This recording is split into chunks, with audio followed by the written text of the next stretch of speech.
Waduh, teman-teman, sesuai dengan prediksi, Kurnia nangis usai diperiksa. Syukur-syukur nggak langsung ditahan. Ada ini dia, teman-teman. Mari kita tonton. Jangan hari ini ketawa-ketawa, besok nangis mewek. Oh. Nah, ini nggak ada apa-apa. Gimana nih? Yang tunggu saya beliau ya. Tadi mau shopping, saya lagi bicara.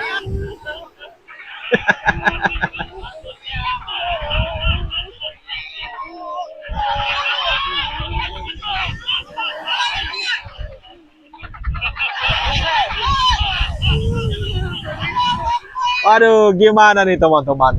Yang garang kemarin itu mana nih sekarang? Kok jadinya mewek? Nangis-nangis. Kurnia kan kemarin. Dan Kurnia ini terkenalnya garang sekali. Tapi sekarang perhatikan. Ini yang jadi endingnya. Belum ini. Belum dipakein baju orange ini. Belum lagi ditahan.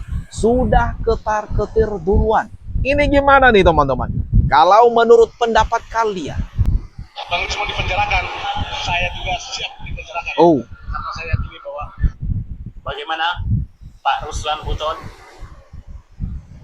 Anda tidak lupakan dengan omongan Anda ini. Waduh. Kalau Rismon Sianipar dipenjara, Anda juga siap dipenjarakan. Berarti kalau Rismon Sianipar dipenjara, Anda juga siap ikut ke dalam penjara untuk menemani dia. Itu harus ditepati loh. Ya, Anda sudah berucap. Buktikan kalau Anda seorang gentleman. Waduh, menagih janji daripada Ruslan Buton yang katanya siap dipenjara jika Rismon dipenjara. Waduh, ini kan sekarang Rismon bersama kawan-kawannya sudah resmi jadi tersangka. Tinggal penahanan. Masa ya lupa daripada janjinya ini Ruslan Buton nanti. Boleh dong dia ikut. Ditemaninya tuh Rismon CS di penjara. Munculnya pasal-pasal aneh itu setelah penyidikan berarti penyidik yang mendudukan. Kalau sejak awal tidak relevan dimasukkan oleh pelapor, memang Jokowi yang jahat sejak awal menyelundupkan pasal ini dengan motif agar kasusnya nanti kalau jadi tersangka bisa ditahan. Tapi atas dukungan rakyat, dan tentu saja saya katakan ini bukan faktor hukum, faktor dukungan rakyat. Karena kemarin analisa kami kalau ditahan marah semua rakyat. Waduh, sebentar teman-teman. Rakyat yang mana? Rakyat yang mana yang marah jika Roy Suryo CS ini ditahan? Waduh. Pengacara Tompel Ahmad Kozinudin lagi-lagi mengatasnamakan rakyat. Katanya kalau sampai ini klien-kliennya ditahan di penjara, maka semua rakyat akan marah. Waduh, bukan itu bos. Yang terjadi adalah rakyat mayoritas malah syukuran. Syukuran gegara sudah jadi tersangka. Apalagi kalau ditahan. Marah sama rakyat tentu akan mendelegitimasi siapa, bukan hanya polisi, presiden hari ini. Maka dugaan saya juga ada intervensi kekuasaan yang minta jangan ribut, jangan ditahan. Kalau mau berantem tapi jangan ditahan, kira-kira begitu. Dan bagi kami fair, karena kami pun ingin sampai pada proses pengadilan yang sejak awal kami mengimbau kepada saudara Joko Widodo, Pak Rismon ya, itu jangan mencabut. Karena kami juga khawatir dulu targetnya hanya agar bisa berdamai, karena nggak bisa terus cabut karena takut masuk pokok perkara. Ya, kalau dicabut kan kami kehilangan objek, gak jadi kita kemudian menguji ijazah itu. Nah, itu yang kami harapkan adalah sampai ke pokok perkaranya.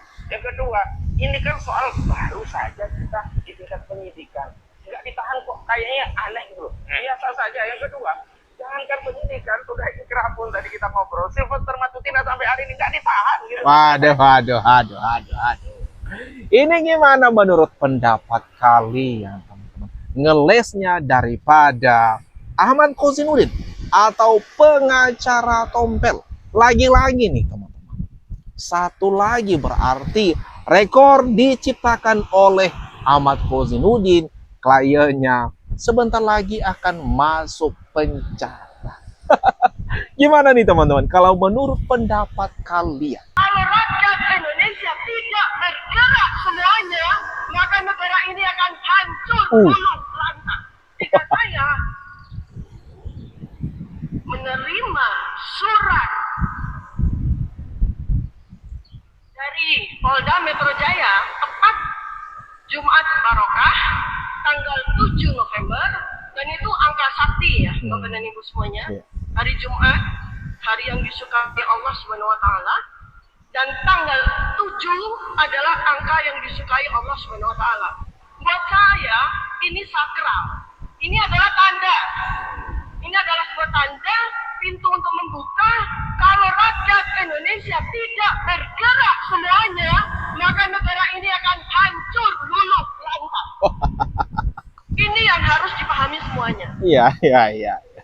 Aduh. Hari Jumat, keputusan dari Polda Metro Jaya tanggal 7 November 2025, kami menjadi tersangka. Harap diingat baik-baik. Saya senang sekali dengan para jurnalis, YouTuber agar menyampaikan apa yang saya sampaikan hari ini. Ini adalah tanda-tanda langit. Ini adalah tanda-tanda alam. Kita sekarang memasuki perang besar. Perang besar. Rakyat biasa yang diwakili oleh kami berlima bersama para aktivis TPUA. Ini kami rakyat biasa. Kami tidak punya apa-apa. Yang kami lawan siapa? Mantan penguasa yang ternyata masih berkuasa, memiliki 11.000 triliun uang. Waduh. Ini lagi-lagi nih teman-teman. Dokter Tifa mengatakan di sini, kalau rakyat tidak bergerak, negara ini akan luluh lantah. Pede sekali dia nih. Pede sekali dia ngomong begitu. Waduh, ini gimana nih teman-teman? Kalau menurut pendapat kalian, komentarnya teman-teman, jangan lupa di kolom komentar yang di bawah ini. Metro Mabes, saya setuju, memang hakim. Makanya tadi saya sampaikan, siapkan energi. Mudah-mudahan Rasulullah dan kawan-kawan sehat. Amin. Fisik, batin, hati, pikiran gitu ya. Karena menghadapi proses hukum itu nggak gampang. Menghadapi proses itu konsekuensinya juga bukannya mudah. Walaupun Rasulullah sudah berpengalaman menghadapi proses hukum itu. Dan mudah-mudahan tidak lagi keluar-keluar nanti dari Polda Metro pakai kursi roda atau penyangga leher gitu ya. Mudah-mudahan dengan gagah berani lah menghadapi daripada proses hukum. Saya kan nggak bermotor lari. Semoga Pak Roy Suryo dan kawan-kawannya ini sehat jasmani dan rohani. Semoga mereka ini kuat, tabah, bermental baja menghadapi kenyataan pahit ini. Bukan kayak yang lalu-lalu kan. Sewaktu Roy Suryo pernah kena kasus juga. Tiba-tiba nongol, naik kursi roda, kemudian ada penyanggah lehernya. Banyak dramanya pokoknya. Semoga saja ya, di kali ini mereka gerombolan ini mampu menghadapi kenyataan ini dan mampu ikhlas. Kesalahan Pak Jokowi di mana? Kesalahannya melaporkan kami. Wih. Karena kita tuh kan sebagai masyarakat dijamin oleh Declaration of Human Rights, dijamin oleh Undang-Undang Dasar 1945 pasal 28F, dijamin juga oleh Undang-Undang Keterbukaan Informasi Publik nomor 14 tahun 2008, utamanya di pasal 18 ayat 2, di mana masyarakat itu wajib atau berhak untuk lihat. Tambah lagi dengan keahliannya Pak Dr. Punatua, ya, bahwa semua dokumen itu layak atau harus diarsipkan. Jadi artinya apa? Negara tuh harus punya arsip milik pejabat negara atau pejabat publik yang bisa suatu saat, setiap saat dilihat oleh rakyatnya. Waduh, ini Roy Suryo mengatakan, apa kesalahan Bapak Jokowi? Ditanya Aiman. Roy Suryo dengan polosnya atau gimana dia mengatakan, ya kesalahannya gegara melaporkan mereka. Waduh, ini gimana nih teman-teman? Kalau menurut kalian, Roy Suryo ini mengatakan kesalahan Bapak Jokowi gegara melaporkan mereka. Gimana nih kalau menurut kalian atas apa yang barusan saja kita bahas ini, kita tonton bersama ini teman-teman? Jangan lupa tinggalkan komentar terbaikmu di kolom komentar yang ada di bawah ini.